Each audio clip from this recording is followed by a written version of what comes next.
बाळूमामाच्या नावानं चांग बघलं मित्रांनो. जरा 2-3 दिवस ब्लॉग काही आहे नाही, कारण की दवाखान्याला गेलो त्यामुळे घरीच होतो. बाकी कुठे जाया नाही. आज रविवार असल्यामुळे जायला तो आदमापूरला. 2 दिवस एवढा पाऊस होता की घरातून बाहेर पडणार नाही. आणि आज बघा पावसात एक ठेमका नाही. वातावरण कसं एक नंबर आहे हो.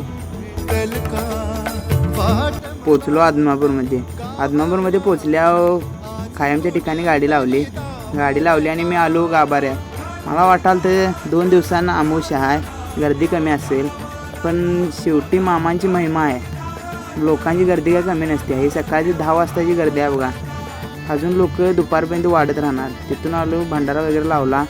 हे आपले सेवेकरी मित्र आहेत सगळे, त्यांच्यापाशी उभारलो, कारण मी पण आलतो आज सेवेसाठी. मग हे आपले सेवेकरी मित्र सगळे ह्यासनी घेतले आणि मी आलो जेवण विभागाला.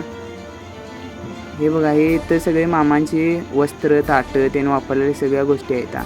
काल माझी एकादश होती. एकादश सोडायचा मोका मला मामांच्या प्रसादापासून मिळाला. एकादश सोडली. ते आपले सेवेकरी मित्र भंडारा लावायला बसलेले. ते म्हटले आमचा पण ब्लॉग घ्यावा लागतोय. त्यासनी मी ब्लॉगमध्ये घेतले. मग त्यांना उठवून मी पण भंडारा लावायला बसलो.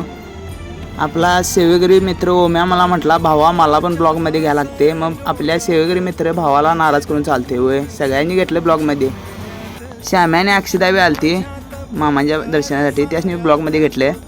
भंडारा वगैरे इकडे तिकडे विस्कटलेला, त्यामुळं लोटून काढा चालू होते. लोटून काढून झाल्यानंतर मी मामाचं दर्शन घेतले, प्रसाद घेतला. त्यानंतर मी निघालो घराकडे जाता मला एका भावानं हात केला. भावा गारगोटीपर्यंत जाणार काय? मी म्हटलं चल की भावा, आपल्याला पण कोण ना कोणतरी सोडतेच हो, त्यामुळे त्याला पण सोड.